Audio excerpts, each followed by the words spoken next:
Spala som 8 hodín a aj tak som totálne bez energie. Počas menopauzy klesá estrogen a progesterón, hormóny, ktoré riadia aj našu energiu.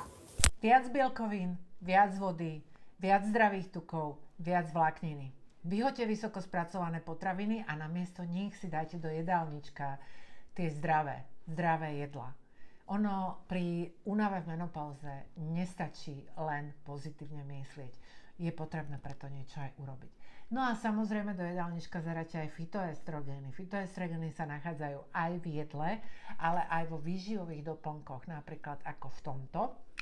No a ideálna je kombinácia jedných aj druhých.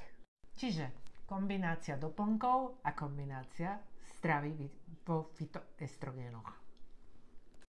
Únava v menopauze nie je niečo, s čím sa musíte zmieriť. Únavu v menopauze môžete poraziť. A môžete ju poraziť práve tým, že budete sa zdravšie stravovať, že budete sa snažiť viac spať od tých 7 až do 9 hodín a že zaradíte do svojej životosprávy pohyb.